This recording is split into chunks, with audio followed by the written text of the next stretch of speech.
বরের জন্য কত সুন্দর করে কত কষ্ট করে উত্তরবঙ্গ থেকে টানে নিয়ে আসলাম।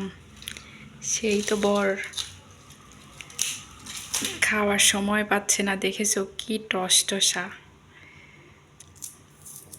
বরের জন্য আসার সময় কত ফল নিয়ে এসেছি, তরমুজ নিয়ে এসেছি, বাঙ্গি নিয়ে এসেছি, লিচু নিয়ে এসেছি, সব কিন্তু আমাদের বাড়ির।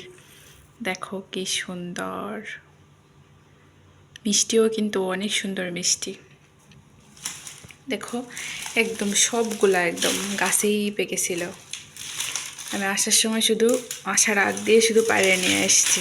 এই দেখো অনেক সুন্দর, দেখছো কত সুন্দরভাবে পেকেছিল।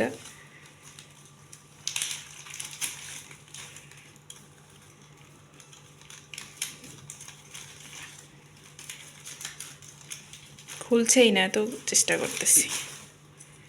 আচ্ছা থাক, এরকমই থাক। বরকে নিয়ে গিয়ে দেই, দেখি। নাও তোমার জন্য কি আনছি দেখো। হ্যাঁ, এটা কিন্তু শ্বশুরের গাছের লিচু। পাকবো কেমনে, এতটুকু হয়েছে, এটাই তো অনেক কিছু। এটাই তো আর যায় ফিরে যায় আর পাইতাম না। না ফিরে যাওয়া পাইব কোথায়? ফিরে যাওয়ার কোত্থেকে পাই আম। কি সুন্দর মজা, শ্বশুরবাড়ি না গিয়েও বসে থেকে, ঘরে বসে থেকে শ্বশুরবাড়ির গাছের ফল খাওয়া যায়। আহ, আমার যদি এরকম একটা শ্বশুরবাড়ি থাকতো। কি সুন্দর করে ছিলতেছে, আমিও কিন্তু পারি না এত সুন্দর করে ছিলতে।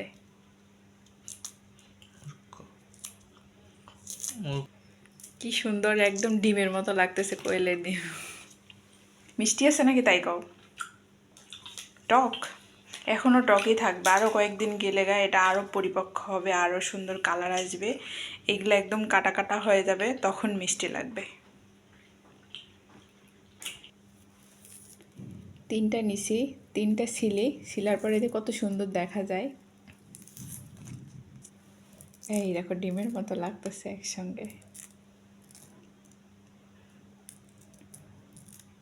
মধু মধু, এগুলো হচ্ছে পুরাই মধু।